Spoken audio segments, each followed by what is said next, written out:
सूरज उग चुका था और धुएं का पर्दा हटते ही मैडम की लाश जमीन पर पड़ी दिखाई देने लगी।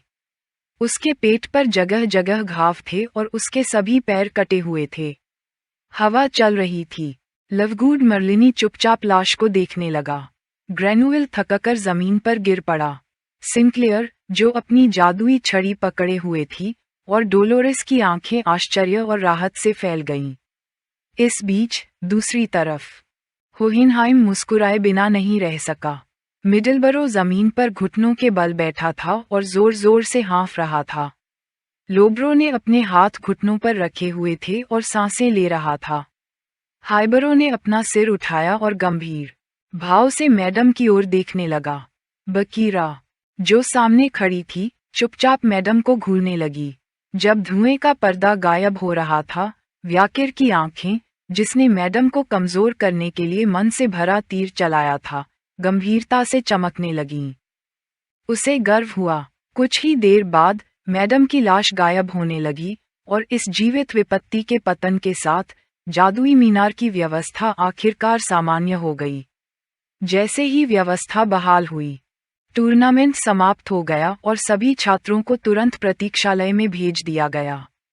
व्याकिर उत्सुकता से उसके हाथों को देखने लगा। उसे समझ नहीं आ रहा था कि क्या हो रहा है। सिंक्लेयर की आंखें आश्चर्य से चौड़ी हो गईं, वह अवाक रह गई। उनके सामने पिग्गी, सांचो, ट्यूडर और बियांका थे जो गर्व भरी मुस्कान के साथ उनकी ओर दौड़ने लगे।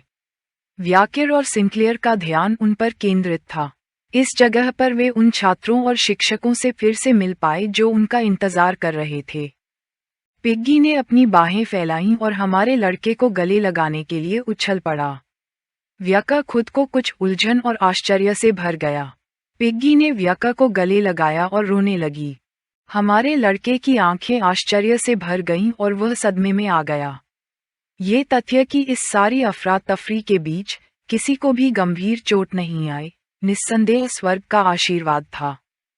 एक सच्चा चमत्कार। यूनिवर्सिटी लीग रैंकिंग अपडेट की गई, जिसमें उन 10 नायकों का खुलासा हुआ जिन्होंने इस चमत्कार को संभव बनाया। पहले स्थान पर होहेनहाइम शीर्ष पर था। उसके बाद दूसरे स्थान पर ग्यूरागियो बच्चेरागा था। लवगुड मर्लिनी ने तीसरा और डोलोरेस लूनक्वो वादीस ने चौथा स्थान हासिल किया। 5वें से 7वें स्थान पर बास्करविले के 3 जुड़वां बच्चे रहे। व्याकर ने 8वां और सिंक्लेयर ने 9वां स्थान हासिल किया, जबकि ग्रेनुएल डे लेवथान ने 10वें स्थान पर सूची पूरी की। व्याकर ने हाथ जोड़े और चमकती आंखों वाले 3 जुड़वां बच्चों, ग्रेनुएल और सिंक्लेयर की कल्पना करना शुरू कर दिया। प्रथम वर्ष के इस समूह का शीर्ष 10 में प्रवेश, और यह कि वे सभी अकादमी के छात्र थे जिन्होंने मैडम के विरुद्ध लड़ाई लड़ी, सभी को आश्चर्यचकित कर गया। इसके अलावा जांच के बाद ये पुष्टि हुई कि मैडम एक एस श्रेणी की इकाई थी। ऐसे समय में जब मैदान पर नजर रखने वाली अतिरिक्त आंखें भी सिस्टम के अत्यधिक भार के कारण बंद हो गई थीं। ये जानकर बहुत आश्चर्य हुआ कि 10 छात्र, जिनकी अधिकतम शक्ति बमुश्किल चौथे चक्र के स्तर या निम्न स्नातक रैंक तक पहुंच पाई थी, एक एस श्रेणी के राक्षस का शिकार करने में कामयाब रहे। व्याकिर को मैडम और दुष्ट आंखों वाले राक्षस के विरुद्ध अपनी रणनीति याद आने लगी। कई संदेह उठे, लेकिन छात्रों ने एकमत होकर अपनी बात रखी। जमीन फट गई, जिससे एक क्षणिक अवसर पैदा हुआ, और उनके हमले सीधे उसकी कमजोरियों पर लगे, क्योंकि मैडम की उपस्थिति को सिस्टम की एक त्रुटि माना गया। केवल आधिकारिक निष्कर्ष जो स्थापित किया जा सका, वह ये था कि हार एक भाग्यशाली संयोग के कारण हुई थी। ब्लू वेल ने अपना सिर नीचे किया और उदास भाव से जमीन को देखने लगा। वह मंच के ऊपर खड़ा था और उसके सामने छात्र थे। ब्लू वेल ने अफसोस और उदासी से भरे चेहरे के साथ वादा किया कि वह टूर्नामेंट के अंत तक अपना कर्तव्य निभाएगा और फिर मैजिक टॉवर के लॉर्ड के पद से इस्तीफा दे देगा। जादू टॉवर के लॉर्ड और टूर्नामेंट के सर्वोच्च अधिकारी, जिन्हें व्हाइट बियर्डेड ब्लू वेल के नाम से जाना जाता है, ने अफसोस और उदासी से भरे चेहरे के साथ सार्वजनिक रूप से माफी मांगी और मामला सुलझने लगा। कुछ घंटों बाद रात हो गई। किसी ने बियर का जग उठाया और सिंक्लेयर और बेकर के शीर्ष 10 में जगह बनाने के सम्मान में टोस्ट बनाने का फैसला किया। ये ट्यूडर था। वह खड़ा हुआ और मुस्कुराने लगा। जो लोग बैठे थे वे चुपचाप उसे देखने लगे। बूट कैंप के वैरांगियन छात्रों का ध्यान उस पर केंद्रित हो गया और उनकी आंखें भ्रम से चमकने लगीं। बियांका ने अपनी बाहें पार कीं और घबराए हुए भाव से ट्यूडर को समझाया कि अभी इसके लिए समय नहीं है और उसे बैठने के लिए कहा। ट्यूडर कुछ उलझन में पड़ गया। उसकी ओर मुड़ा और एक बनावटी मुस्कान के साथ सोचा कि वह सही कह रही थी, जबकि सांचो की आंखें शांति से चमक रही थीं। उसने उनकी ओर मुड़कर बताया कि हालांकि वे सभी इस अराजक स्थिति से सुरक्षित और स्वस्थ लौटने में कामयाब रहे, जिसने उनकी जान को खतरे में डाल दिया था, लेकिन एक एस क्लास प्राणी का सामना करने मात्र से ही उन्हें एक गहरा आघात पहुंचा, जिसने उन्हें परेशान कर दिया।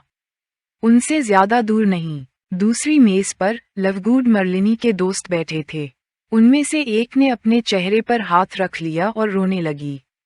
ये देखकर चिंतित नजरों से दोस्त ने उसके कंधे पर हाथ रखा और उसे दिलासा देने की कोशिश की। सांचो ने अपनी आंखें बंद कर लीं और मुस्कुराए बिना नहीं रह सका। फिर उसने बियर का जग पकड़ा और पूछा कि मैडम के खिलाफ लड़ने वाले वीरों के सम्मान में उन्हें अपने गिलास क्यों नहीं उठाने चाहिए। हमारे लड़के ने कोई भावना नहीं दिखाई और चुप रहा। दूसरी तरफ सिंक्लेयर की आंखें खुशी से भर आईं और वह खुद को शर्माने से नहीं रोक सकी। सबने अपने मग पकड़े और टोस्ट किया। सांचो और बाकी लोगों ने सिंक्लेयर और विकिर को बधाई दी, क्योंकि यह वाकई प्रभावशाली था कि प्रथम वर्ष के 2 छात्रों ने समग्र रैंकिंग में 8वां और 9वां स्थान हासिल किया। जब वे विचलित थे, मैजिक टावर अकादमी की वर्दी पहने एक छात्र उनके पास आया और खांसने लगा। ये सुनकर सिंक्लेयर का ध्यान उनकी ओर गया और उसकी आंखें जिज्ञासा से भर आईं। वे मैजिक टावर के 2 छात्र थे। उनमें से एक ने अपना सिर छूना शुरू कर दिया, ये पुष्टि करने के बाद कि वे विकिर और सिंक्लेयर हैं। उसने गंभीर नजरों से उन्हें टूर्नामेंट में पहले उसे बचाने के लिए धन्यवाद दिया, क्योंकि उसने सोचा कि कम से कम उन्हें नमस्कार तो करना चाहिए। सिंक्लेयर उनकी ओर मुड़ी और मुस्कुराते हुए कहा कि उसे ये देखकर खुशी हुई कि उन्हें कोई चोट नहीं आई। विकिर चुपचाप जमीन की ओर देखने लगा। छात्र ने अपना माथा छूना शुरू किया, अपनी उंगली से उनकी ओर इशारा किया और गंभीर भाव से बताया कि वह थोड़ा हैरान था। उसे उम्मीद नहीं थी कि वे आम लोग होने के नाते, जिन्हें शायद पर्याप्त शिक्षा भी नहीं मिली होगी, कुलीनों को बचा सकते हैं। ये सुनकर सिंक्लेयर की आंखें भ्रम से चौड़ी हो गईं। उसे नहीं पता था कि यह आदमी पागल है या नहीं, जबकि दूसरी ओर हमारे लड़के ने उसकी ओर देखने की भी जहमत नहीं उठाई। किसी ने जबरदस्ती मेज पर हाथ रख दिया। वह बियांका थी। उसने छात्र का कॉलर पकड़ लिया और गुस्से से चमकती आंखों में उससे पूछा कि उसने अभी क्या कहा था और क्या किसी को बचाने के लिए उसकी पृष्ठभूमि मायने रखती है। छात्र अपने दांत भींचने और गुस्से से भर जाने से खुद को नहीं रोक सका। वह घबरा गया और घबराहट भरे भाव से समझाया कि यह एक गलतफहमी थी।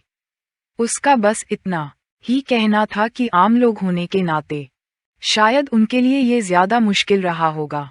सांचो ने बियांका की बाहों को पकड़ा और उसे शांत होने को कहा, जिससे उसने छात्र को छोड़ दिया। उन्हें राहत मिली और वे बिना पीछे देखे वहां से भागने लगे। बियांका और भी ज्यादा गुस्से से भर गई और उसने सांचो से उसे जाने देने के लिए कहा, क्योंकि उसके अनुसार वे लोग बचाए जाने के लायक भी नहीं थे। सिंक्लेयर के अलावा किसी ने भी छात्र की बातों को गंभीरता से नहीं लिया, जो उदास भाव से जमीन की ओर देखने लगा। वाकिर का ध्यान उस पर केंद्रित था। उसे एहसास हुआ कि जब मूल विषय का जिक्र हुआ था तो उसने बहुत उदास होकर प्रतिक्रिया दी थी। यह असामान्य था, क्योंकि आमतौर पर वह खुशनुमा शब्दों से माहौल को खुश कर देती, लेकिन इस बार ऐसा नहीं था। पिग्गी ने आंखें बंद कर लीं, सबका ध्यान आकर्षित करने के लिए ताली बजाई और मुस्कुराते हुए विषय बदलने का फैसला किया। उसे याद आया कि टूर्नामेंट का पहला दौर समाप्त हो चुका था और दूसरा दौर केवल उन लोगों के लिए था जो पहले दौर के शीर्ष 10 में थे। जब उसकी आंखें खुशी से चमक रही थीं, उसने 2 उंगलियां दिखानी शुरू कर दीं, जिससे पता चला कि दूसरा दौर प्रशिक्षु प्रणाली के अनुकूल होने के बारे में था।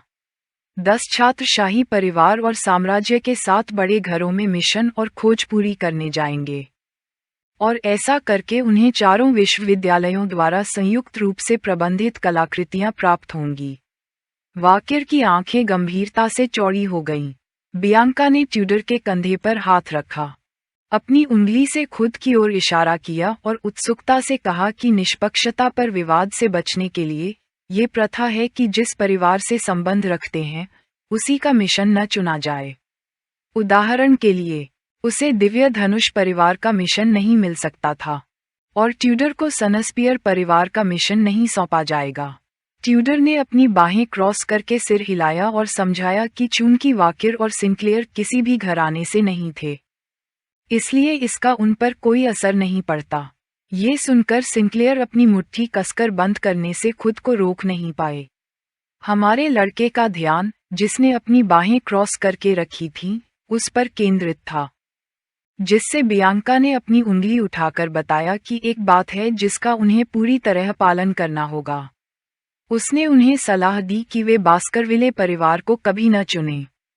इस घराने से मिशन पाने वाले ज्यादातर छात्र उन्हें पास भी नहीं कर पाए थे, और ऐसी किंवदंतियां भी हैं कि कुछ छात्र इन मिशनों को पूरा करने के बाद कभी वापस नहीं लौटे।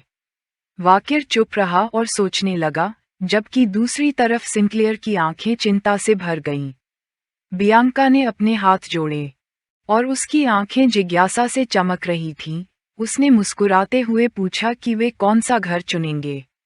वाकिर ने अपना सिर उठाया और उसकी आंखें आश्चर्य से चौड़ी हो गईं। उसे समझ नहीं आ रहा था कि क्या कहे। अगले दिन, जैसे ही सूरज ढल रहा था, ट्रेन चल पड़ी। एक डिब्बे में हमारा लड़का एक लिफाफा लिए बैठा था। ये लिफाफा आयरन स्वॉर्ड परिवार का था, और उसके अंदर एक बेहद मुश्किल मिशन के निर्देश थे। वाकिर चुपचाप पत्र की सामग्री पढ़ने लगा, और उसकी आंखें चमकने लगीं क्योंकि उसे अब भी याद था कि जब उसने ये चुना था तो उनके भाव क्या थे। वह जानता था कि हालांकि अंदरूनी तौर पर स्थिति अलग हो सकती है, लेकिन जनता के मन में बास्करविले के बारे में गहरी धारणाएं थीं। बियांका ने अपना हाथ अपने चेहरे पर रख लिया और खुद को गुस्से से भर लिया, जबकि ट्यूडर और बाकी लोग सदमे में थे क्योंकि उन्हें पता था कि वे खून के नशे में पागलों का परिवार हैं। वाकिर ने अपना हाथ सीट पर रखा और चुपचाप उस परिदृश्य का मनन करने लगा। ये दूसरे दौर का मिशन, 7वें शव, डेकार्बिया का सामना करने का आखिरी रास्ता था। अगर वह स्क्रॉल पर ह्यूगो की मुहर पा लेता तो सब कुछ खत्म हो जाता, लेकिन उससे पहले उसे कुछ जांचना था। हमारे लड़के ने अपनी पैंट की जेब में हाथ डाला और फिर एक और पत्र निकाला। वाकिर उसे ध्यान से देखने लगा। यह वही पत्र था जो ह्यूगो ने उसे दिया था, जिसमें तलवारबाज बनने के निर्देश थे। चाहे उसने इसके बारे में कितना भी सोचा हो, वह इसे समझ नहीं पाया। अगर ह्यूगो ने अपनी शक्ति खोज ली होती तो ये बात समझ में आती, लेकिन उसे यकीन था कि ऐसा नहीं है।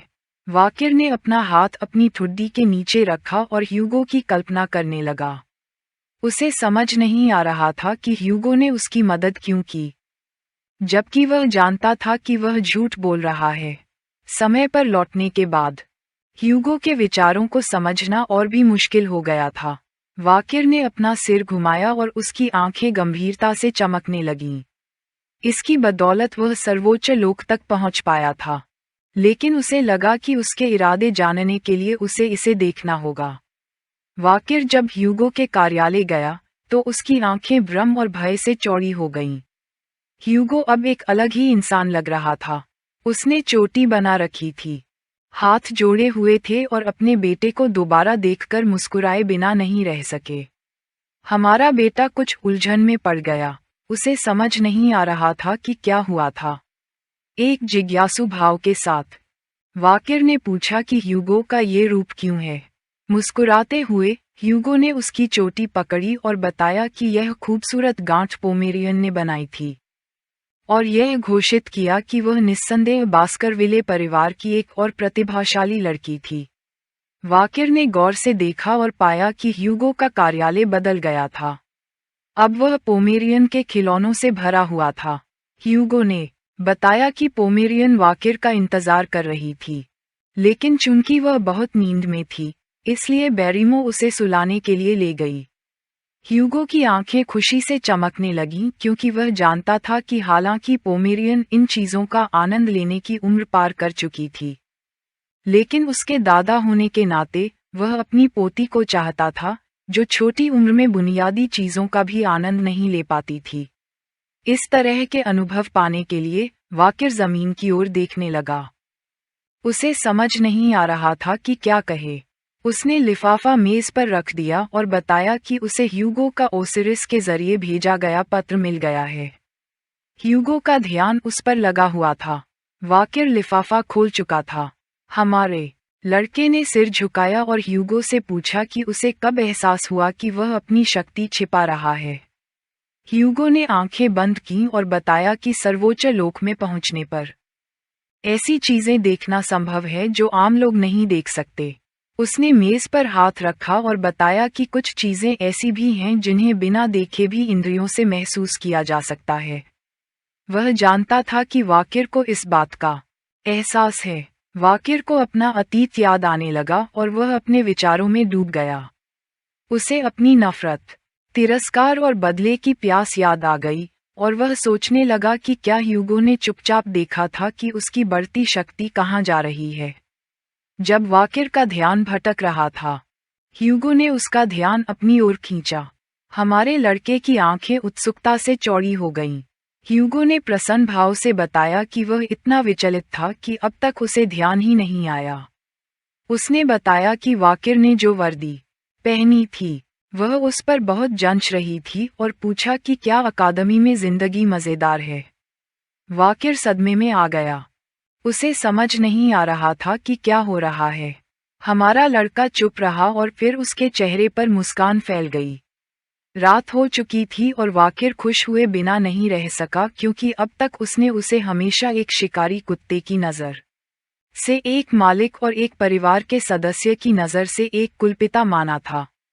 लेकिन आज पहली बार ह्यूगो वाकिर को अपने बेटे की तरह देख पाया और उसे ये बहुत पसंद आया। यह वीडियो समाप्त होता है। रात हो चुकी थी और आसमान में तारे चमक रहे थे। ह्यूगो ने बताया कि उसके पास बिकिर को बताने के लिए एक खुशखबरी है। वे दोनों गलियारे से नीचे चलने लगे और हमारे लड़के ने उत्सुकता से सोचा कि यह खुशखबरी क्या हो सकती है। ह्यूगो की आंखें खुशी से चमक रही थीं। उसने सिर हिलाया और मुस्कुराते हुए बताया कि उसने उसका नाम सेनेटर रखा है। ये सुनकर बिकिर की आंखें आश्चर्य से चौड़ी हो गईं और उसका जबड़ा खुला रह गया। उसे विश्वास नहीं हो रहा था कि उसके कानों ने अभी क्या सुना है। हमारे लड़के ने अपनी निगाहें जमीन पर गड़ा दीं और शांत रहने की कोशिश की। वह जानता था कि सेनेटर का पद 7 काउंट्स के बराबर होता है। ह्यूगो शांत भाव से उसकी ओर मुड़ा, मुस्कुराया और सिर हिलाकर पुष्टि की कि वह सही था। एक सेनेटर वस्तुतः एक कुलीन घराने में असली शक्ति होता है और इस पद से ऊपर केवल वह और मुख्य कुलपति ही होते हैं। ह्यूगो का मन जिज्ञासा से भर गया। उसने थोड़ी पर हाथ रखा और सोचने लगा, शायद लगभग 100 साल के पारिवारिक इतिहास पर भी विचार कर रहा था। बिकिर अब तक का सबसे छोटा सदस्य था। बिकिर ने एक पल भी बर्बाद किए बिना अपना हाथ अपनी छाती पर रखा और परिवार के मुखिया के प्रति कृतज्ञता स्वरूप सिर झुकाया और वादा किया कि वह अपना सर्वश्रेष्ठ प्रदर्शन करेगा। ह्यूगो अपने विचारों से बाहर आया और उसकी आंखें खुशी से चमकने लगीं। उसे अपने बेटे पर गर्व हुआ। बिकिर जमीन की ओर देखने लगा और उसकी आंखें उदासी से चमकने लगीं। सिंदाइवेंडी, चिहुआहुआ और मिनी पिन की छवि उसके मन में उभर आई। उसने परिषद के सेनेटर की उपाधि पर विचार किया। हालांकि इसके साथ कई विशेषाधिकार जुड़े थे, लेकिन सबसे बड़ा लाभ ये था कि वह अपने सलाहकारों को स्वतंत्र रूप से नियुक्त कर सकता था और उसके मन में पहले से ही कुछ लोग थे। हमारा लड़का ह्यूगो की ओर मुड़ा और शांत भाव से बताया कि उसने सुना है कि पामेरियन की सनक की वजह से हाल ही में सभी को मुश्किलों का सामना करना पड़ रहा है। ह्यूगो का हाथ कांपने लगा। उसने नजरें फेर लीं और उसे याद आया कि बच्चे की परवरिश हमेशा से ही एक ऐसी ही प्रक्रिया रही है, लेकिन सच तो ये है कि उसकी पोती ने उसे जो खुशी दी वह उससे कहीं ज्यादा थी। बिकिर का ध्यान ह्यूगो पर केंद्रित हो गया और उसका मन आश्चर्य और उलझन से भर गया। उसे इसकी उम्मीद नहीं थी। ह्यूगो जमीन की ओर देखने लगा और खुद को कई तरह की भावनाओं से भर लिया। एक दिन जब उसकी पोती आधी रात को किताब पढ़ रही थी, तो वह उसके पास गया और एक प्यारी सी मुस्कान के साथ पूछा कि क्या वह चाहती है कि दादाजी उसके साथ खेलें। लेकिन पामेरियन ने ठंडे स्वर में मना कर दिया और कहा कि उसे किताब पढ़नी है और वह अकेले खेल सकता है। ह्यूगो की आंखें उदासी से भर गईं। उसने बताया कि हाल ही में उसके साथ खेलने की उसकी मांग कम हो गई है। उसकी चिंता बढ़ गई जब उसने देखा कि कैसे वह किताबें पढ़ने के लिए खुद को अपने कोने में बंद कर लेती है। ह्यूगो ने अपनी चोटी पकड़ी और उदासी भरे भाव से अपने गले में बंधे रिबन को देखने लगा। उसने कबूल किया कि उसने उसे काफी समय पहले उसके लिए बनाया था और उसने उसे खोला नहीं था, कहीं फिर भी उसे कोई ध्यान न दे। ह्यूगो जानता था कि अगर पामेरियन को विकिर के आने का पता न होता तो वह अपना कमरा छोड़कर बाहर न जाती। बिकिर की आंखें उलझन और आश्चर्य से चौड़ी हो गईं। उसे एहसास हुआ कि मामला गंभीर था। विकिर ने शांत भाव से सोचा कि उसके पिता बहुत चिंतित होंगे। ह्यूगो ने अपनी नाक पर हाथ रखा, आंखें बंद की और एक गहरी सांस ली। उसे बस यही उम्मीद थी कि पामेरियन किशोरावस्था में न पहुंच गई हो। तभी पामेरियन के कमरे से चीखें सुनाई देने लगीं। बिकिर और ह्यूगो सतर्क हो गए। उन्हें समझ नहीं आ रहा था कि क्या हो रहा है। चिंता से चमकती आंखों के साथ ह्यूगो ने उसके कमरे का दरवाजा खोला। उसकी चिंता में हमारे लड़के ने अपनी सतर्कता कम नहीं की, ये जानते हुए भी कि यह ठीक नहीं है। कमरे के अंदर पामेरियन थी। उसके चेहरे पर मुस्कान फैल गई। वास्तव में वह खतरे में नहीं थी। वह फर्श पर बैठी अपनी पसंदीदा किताबों में से एक को मुस्कुराते हुए पढ़ रही थी। उसे पढ़ना इतना पसंद था कि फर्श पर किताबों का पहाड़ सा लग गया था। ह्यूगो की आवाज सुनकर उत्सुकता से देखती हुई पामेरियन मुड़ी। उसे समझ नहीं आ रहा था कि क्या हो रहा है। ह्यूगो को राहत मिली और उसने मुस्कुराते हुए पामेरियन को बताया कि उसके दादा आ गए हैं और उससे पूछा कि उसे इतनी खुशी क्यों हुई। बिकिर उसे खुशी से देखने लगा। ह्यूगो पामेरियन को अपनी बाहों में लेने के लिए झुका, लेकिन वह दौड़कर बाहर आई और हमारे लड़के को गले लगा लिया। उससे पूछा कि उसे आने में इतनी देर क्यों हुई और उसने कबूल किया कि उसे उसकी याद आ रही थी। विकिर मुस्कुराते हुए उसके सिर को सहलाने लगा और देर से आने की बात स्वीकार की। उसे एहसास हुआ कि वह उसका इंतजार कर रही थी। आत्मविश्वास से भरी मुस्कान के साथ उसने कहा कि वह हमेशा बिकिर का इंतजार करती थी। ह्यूगो की आंखें उदासी से चौड़ी हो गईं जब उसने देखा कि उसकी पोती अब उस पर ध्यान नहीं दे रही थी। खुशी से चमकती आंखों से उसने बताया कि आखिरकार उसे वह मिल गया जो वह चाहती थी। हमारा लड़का थोड़ा उलझन में था क्योंकि उसे समझ नहीं आ रहा था कि वह किस बारे में बात कर रही है। पामेरियन ने एक किताब खोली जो वह पढ़ रही थी। उसमें एक पेड़ की तस्वीर थी। उसने बताया कि वह उसे चाहती थी। बिकिर का ध्यान उस पेड़ पर था। वह स्पा का पेड़ था। ऐसा कहा जाता है कि जादू के सर्वोच्च गुरु असयर्ट से मुर्दाघर ने इसे श्वेत नमक रेगिस्तान में काले पहाड़ों में दुश्मन की बाढ़ के बीच में लगाया था। यह एक मन्ना वृक्ष था जिसने जादूगर के हृदय में जड़ें जमा लीं और आत्माओं के कर्मों से पोषित होकर विकसित हुआ। इसके बीज के अंकुरित होने की शर्त थी बड़ी संख्या में मौतें। इस आत्माओं के वृक्ष के फल खाने से कोई उन आत्माओं से शक्ति प्राप्त कर सकता था जिन्होंने उर्वरक का काम किया था। बिकिर ने आत्माओं के वृक्ष को पहचानकर आश्चर्य से ध्यान से देखना शुरू किया, जो केवल मिथकों में दिखाई देने वाली छवियों की दुनिया का एक वृक्ष था। उसने सोचा कि क्या वह इतनी सारी किताबों और उनकी सारी सामग्री के बीच इसे खोज रही थी। उसे किताब दिखाते हुए पामेरियन ने एक कोमल भाव प्रकट करते हुए कहा कि वह इस वृक्ष को लेना चाहती है। हमारा लड़का जानता था कि उसे इस कलाकृति की ओर आकर्षित करने वाला केवल एक जुनून नहीं था, काले जादू में उसकी अद्भुत प्रतिभा थी। इसलिए ये स्पष्ट था कि वह नियति की ओर आकर्षित थी। विकिर के निर्णय लेने से ठीक पहले ह्यूगो खड़ा हो गया और उसका ध्यान अपनी ओर खींच लिया। पामेरियन और विकिर मुड़े और कुछ उलझन में पड़ गए। क्रोध से चमकती आंखों से ह्यूगो विकिर को घूरने लगा और बोला कि उसे नहीं पता कि वह क्या है, लेकिन अगर वह पामेरियन की इच्छा थी तो उसे बिना किसी असफलता के लाना होगा, चाहे इसके लिए उसे कोई भी कीमत चुकानी पड़े। इसके साथ ही मिशन पूरा माना जाएगा। विकिर की आंखें उलझन भरी होने लगीं। वह अपना दिमाग खो रहा था। इसके बावजूद उसने आदेश को समझा और स्वीकार कर लिया। यह आयरन ब्लड स्वॉर्ड परिवार का एक मिशन आदेश था। उसे आत्माओं का वृक्ष प्राप्त करना था, जो एक अत्यंत कठिन कार्य था।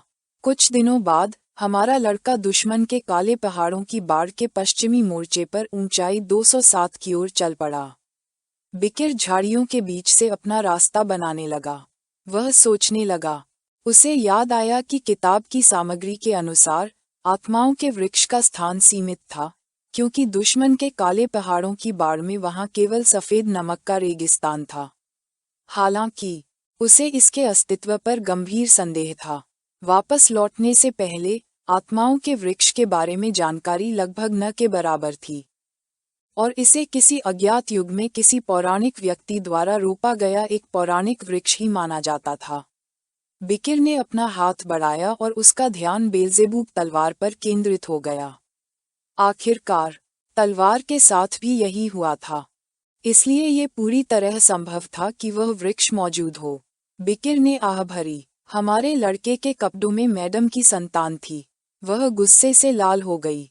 वह थोड़ा उलझन में पड़ गया और गुस्सा हो गया, ये सोचकर कि यह छोटी सी चीज कब तक ऐसे ही व्यवहार करती रहेगी। हमारे लड़के ने उसे फिर याद दिलाया कि पिछली परीक्षा के दौरान उसकी अप्रत्याशित हरकतों ने उसके आसपास के लोगों को खतरे में डाल दिया था। इस वजह से मृत्यु के प्रति अवमानना प्रतियोगिता में किसी भी दुर्घटना से बचने के लिए उसने उसे रिंग के बैरियर के अंदर रखा था। छोटी मकड़ी बहुत गुस्से में थी। विकिर ने अपना गाल छूना शुरू किया और मैडम की मकड़ी के साथ छात्रों की लड़ाई को याद करने लगा। बेशक इस हंगामे की वजह वही था, इसलिए उसके पास भी कहने को ज्यादा कुछ नहीं था। कुछ ही देर बाद विकिर नमक के रेगिस्तान मालातर पहुंच गया। विकिर ने ध्यान से देखना शुरू किया और कई सड़ते हुए जानवरों की लाशें देखीं। विकिर नीचे झुक गया और जैसे ही उसने नमक को छुआ, उसका हाथ तुरंत कमजोर पड़ गया। ऐसा लगा जैसे उसके शरीर के अंदर का सारा पानी नमक ने सोख लिया हो। बिना समय गंवाए उसने अपना हाथ हटा लिया और उसकी आंखें आश्चर्य से चमकने लगीं, क्योंकि जैसी उम्मीद थी उसके शरीर की नमी तेजी से कम हो रही थी। विकिर खड़ा हो गया और इस जगह के इतिहास को याद करते हुए अपने विचारों में डूब गया। बहुत समय पहले एक दुष्ट देवता के आंसू सूख जाने से मालातार रेगिस्तान का निर्माण हुआ था। उस जमीन ने अपने भीषण सूखे के कारण जिस किसी चीज को छुआ, उसकी नमी सोख ली और अनगिनत जीवों को ममी में बदल दिया। विकिर का ध्यान अपने हाथ पर था, हालांकि यह जानकारी थी कि आत्माओं का वृक्ष यही है। अब उसे समझ आ गया था कि कोई उसे क्यों नहीं ढूंढ पाया था। उसने जानवरों की लाशों को देखना शुरू किया और उसे एहसास हुआ कि एक साधारण इंसान या कोई जादुई जानवर इस रेगिस्तान को पार भी नहीं कर सकता। इस जमीन पर कदम रखते ही वे निर्जलीकरण से मर जाएंगे। हमारे लड़के ने अपना हुड पहना और उसकी आंखें आत्मविश्वास से चमक रही थीं। फिर भी उसने ध्यान केंद्रित किया। पलक झपकते ही विकिर ने नमक के कारण अपने हाथ से खोई हुई नमी को फिर से पैदा कर दिया। नदी की लकड़ियों के आशीर्वाद और दलदली जलपरी की पुनर्योजी शक्ति से वह सचमुच इसे हासिल कर सका। विकिर नमक के रेगिस्तान में उतरा और अपनी मंजिल की ओर चल पड़ा। हमारा लड़का 2 घंटे से ज्यादा समय से चल रहा था। तभी विकिर को अपने बाएं घुटने में कुछ अजीब सा महसूस हुआ। उसने अपना हुड ठीक किया और उसकी आंखें चमकने लगीं, जिससे वह सतर्क हो गया। जैसा कि उसे शक था, उसे एहसास हुआ कि सिर्फ किताब में दी गई जानकारी पर भरोसा करना उसकी भूल थी। अगर वह ऐसे ही चलता रहा तो वह बाहर भी नहीं निकल पाएगा। रेगिस्तान। तभी उसका ध्यान किसी चीज पर गया और उसकी आंखें आश्चर्य से चौड़ी हो गईं। उसके सामने एक शक्तिशाली बवंडर आया। यह एक रेतीला तूफान था। उसने मन ही मन कोसा, ये सोचकर कि यह अचानक कहाँ से आ गया, जबकि उसे इसके आने का आभास भी नहीं हुआ था। विकिर बवंडर के रास्ते से हटने की कोशिश में एक तरफ हट गया। विकिर की योजना काम नहीं आई क्योंकि धीरे धीरे बवंडर उसके करीब आ रहा था। दृढ़ निश्चय के साथ उसने छोटी मकड़ी से कहा कि जब तक वह उसे सुरक्षित न बता दे, तब तक वह बाहर न आए, उसे चेतावनी देते हुए कि यह खतरनाक है। डर के मारे छोटी मकड़ी उसके कपड़ों के अंदर छिप गई। विकिर ने अपनी तलवार बेल्जेबूब निकाली और उसमें अपना मन डाल दिया। वह जानता था कि बिना किसी निशान के मिटने से बचने के लिए उन्हें तूफान का मुकाबला एक मजबूत शक्ति से करना होगा। उसने ध्यान केंद्रित किया और बास्करविल्स की तकनीक 7 का इस्तेमाल किया और फिर जोर से अपनी तलवार घुमाए। एक शक्तिशाली वार धीरे धीरे तूफान की ओर बढ़ने लगा। जबकि वह हमारे लड़के के पास आ रहा था, विकिर ने अपने दांत कस लिए और तूफान उसके चेहरे पर छोटे छोटे घाव करने लगा। उसके जख्मों से खून निकलने लगा। ये देखकर छोटी मकड़ी की आंखें उदासी और चिंता से भर गईं। उसे नहीं पता था कि विकिर ठीक है या नहीं। विकिर का वार काम कर गया क्योंकि कुछ ही देर बाद तूफान गायब होने लगा। उसने जो चश्मा पहना था वह टूटकर जमीन पर गिर गया और वह गुस्से से अपने दांत कसने के अलावा कुछ नहीं कर सका। उसने अभी तक आत्माओं के पेड़ को देखा भी नहीं था और वे पहले से ही उसका इस तरह स्वागत कर रहे थे। उसे समझ नहीं आ रहा था कि कैसे प्रतिक्रिया दे। उसी समय छोटी मकड़ी डर से कांप रही थी। विकिर का ध्यान उस पर केंद्रित था। उसे उम्मीद थी कि वह अभी भी जीवित होगी। वह कांपती रही और मुस्कुराते हुए विकिर ने उससे कहा कि अब जब सब कुछ खत्म हो गया है तो वह बाहर आ सकती है, और उससे पूछा कि वह ऐसा क्यों कर रही है। विकिर से कुछ ही दूरी पर एक नुकीले दांतों वाला राक्षस था। उसका ध्यान उस पर टिका हुआ था और उसकी आंखें डर से चौड़ी हो गई थीं। विकिर उठ खड़ा हुआ और सतर्क हो गया। उसे समझ नहीं आ रहा था कि क्या हो रहा है। उसकी आंखें आश्चर्य और उलझन से चमकने लगीं। उसे विश्वास नहीं हो रहा था कि उसकी आंखें क्या देख रही हैं। वह छोटी मकड़ी फिर से हमारे लड़के के कपड़ों में छिप गई और डर के मारे खुद को रोक नहीं पाए। उनके सामने एक विशाल पेड़ था और वे एक राक्षस की लाश के मुंह में खड़े थे। विकिर को समझ नहीं आ रहा था कि क्या हो रहा है या ये जगह क्या है। यह वीडियो खत्म होता है। बाकिर सदमे में था। उसे लगा कि यह कोई असली राक्षस है, लेकिन हकीकत ये थी कि राक्षस के शरीर के टुकड़े टुकड़े हो गए थे, जो जगह जगह बिखरे पड़े थे। ये राक्षस एक बेसिलिस्क था, एक एस लेवल खतरनाक जानवर जिसे सैंड रिवर का ड्रैगन भी कहा जाता है।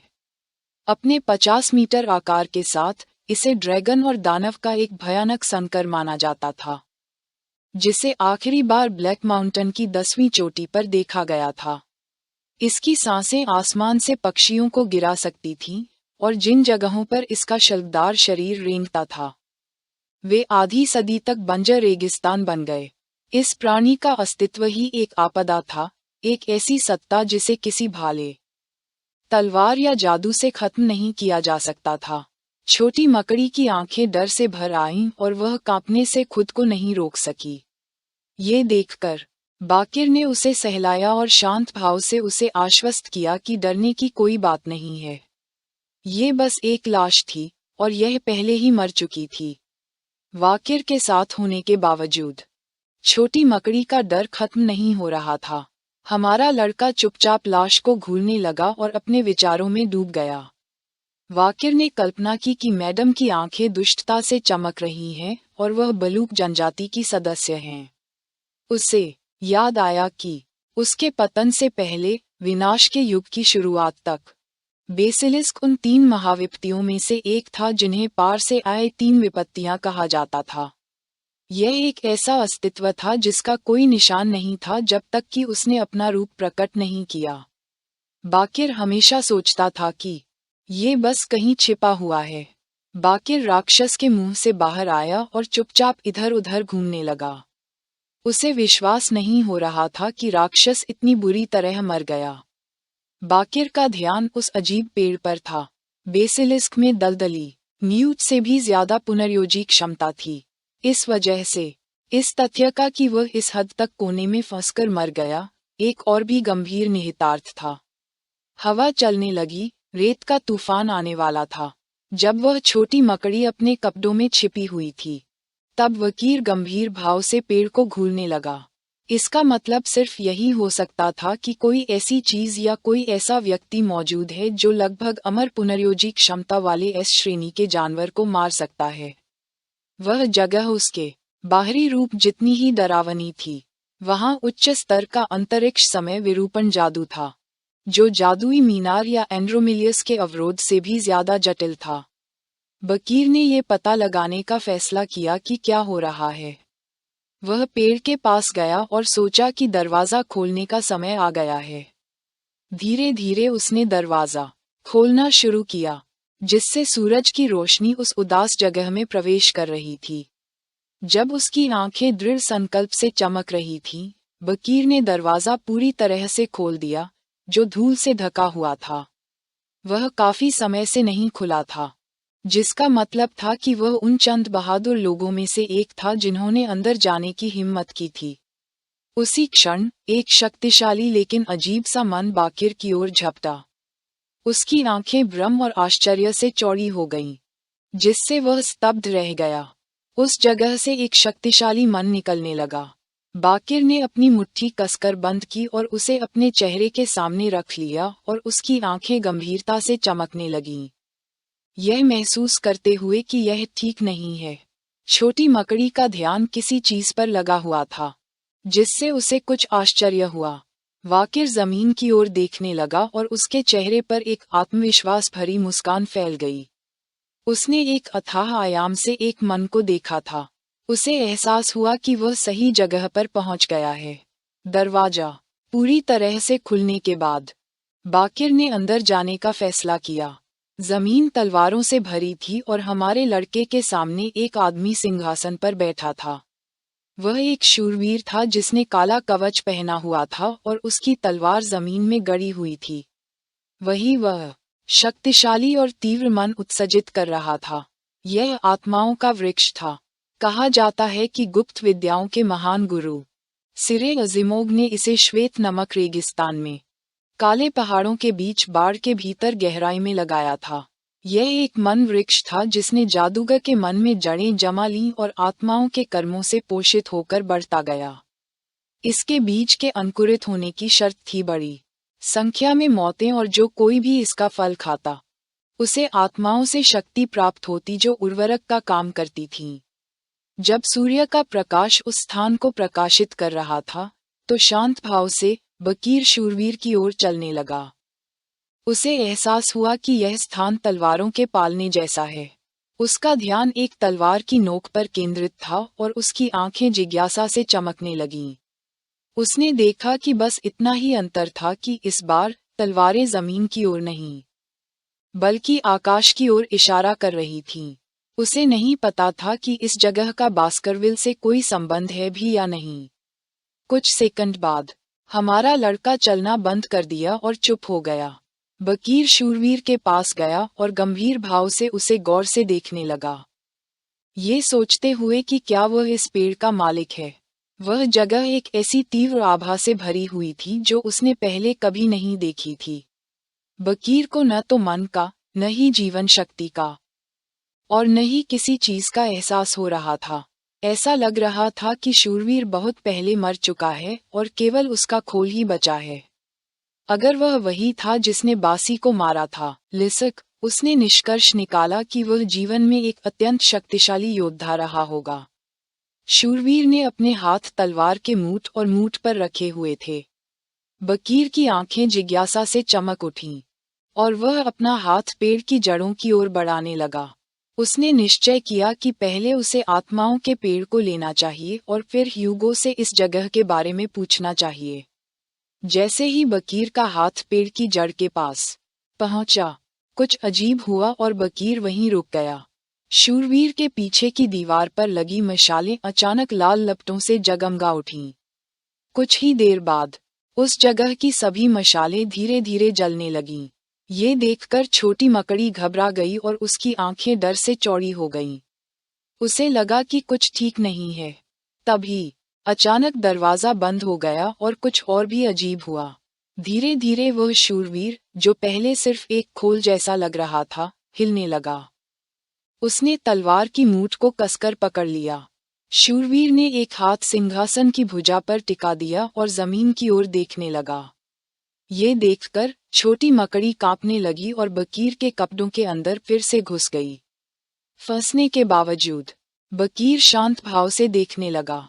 उसके लिए यह अपेक्षित था और वह जानता था कि वह जो चाहता है उसे इतनी आसानी से नहीं ले सकता। शक्तिशाली और प्रभावशाली शूरवीर ने जमीन में धंसी अपनी तलवार निकाली और खड़ा हो गया। बकीर ने अपनी सतर्कता कम नहीं की और चुपचाप उसे देखने लगा, ये जानते हुए कि यह ठीक नहीं है।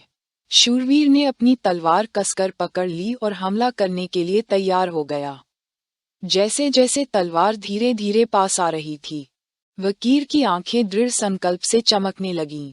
वह जानता था कि उसे बचना होगा, वरना उसकी मौत हो जाएगी।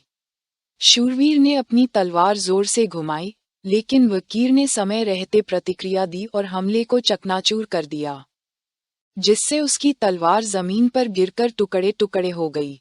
शूरवीर किसी भी अन्य तलवारबाज जैसा नहीं था। उसने अपनी पकड़ बदली और जोरदार वारों की एक श्रृंखला शुरू कर दी, लेकिन अपने फुर्तीले शरीर की बदौलत बकीर को हमलों से बचने में ज्यादा दिक्कत नहीं हुई। छोटी मकड़ी बाहर निकली और शूरवीर को घूरने लगी। बकीर शांत रहा और उसकी आंखें शांति से चमक उठीं जब उसने देखा कि हमले का तरीका खतरनाक रूप से नीरस था।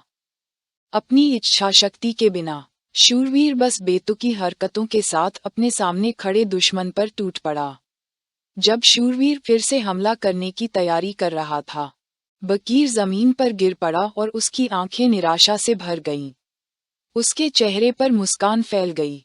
उसने सोचा था कि यह एक ऐसा शूरवीर होगा जो किसी असाधारण जगह की रक्षा करता है, लेकिन अब उसे एहसास हुआ कि यह एक बेकार उम्मीद थी। बकीर ने अपना धनुष खींचा और मन का तीर चलाने के लिए तैयार हुआ। उसका मन सवालों से भरा था। उसे आश्चर्य हुआ कि शूरवीर बिना मन या प्राण शक्ति के कैसे लड़ सकता है, लेकिन वह जानता था कि अब उसके पास इस पर विचार करने का समय नहीं है। बाकिर ने दृढ़ निश्चय के साथ तीर चलाया और उसे एक ही झटके में दूसरी दुनिया में भेजने का फैसला किया।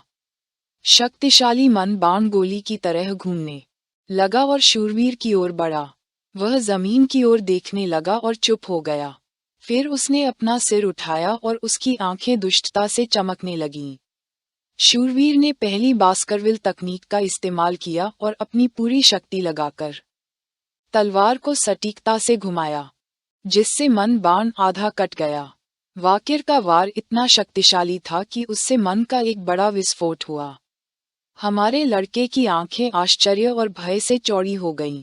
उसे विश्वास नहीं हो रहा था कि शूरवीर ने अभी अभी पहली बास्करविल तकनीक का इस्तेमाल किया है, बिना एक पल भी गंवाए। शूरवीर ने गति पकड़ ली और फिर से हमला करने के लिए तैयार हो गया।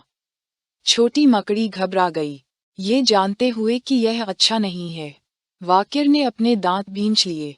वह जानता था कि शूरवीर अपनी ताकत छिपा रहा था। उसने तुरंत छोटी मकड़ी को छिपने के लिए चिल्लाया। हमारे लड़के ने सोचा कि अब गंभीरता से काम लेने का समय आ गया है और उसने अपनी तलवार बेलजेबूब निकाली, जिससे उसमें से एक तीव्र आभा निकलने लगी। शूरवीर वाकिर की ओर झपटा और ये देखकर हमारे लड़के ने रक्षात्मक रुख अपनाया। फिर उसने अपनी मुट्ठी कसकर भींच ली और उसकी तलवार की धार के चारों ओर मन क्रिस्टल की तरह सख्त हो गया। शूरवीर ने पूरी ताकत से हमला किया और वाकिर ने 7वीं बास्करविल तकनीक का इस्तेमाल किया।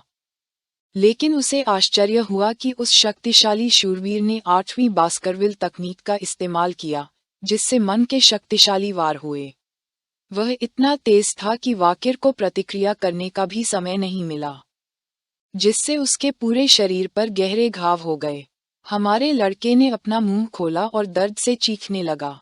शूरवीर जमीन की ओर देखने लगा, लेकिन फिर धीरे धीरे उसका हेलमेट टूटने लगा।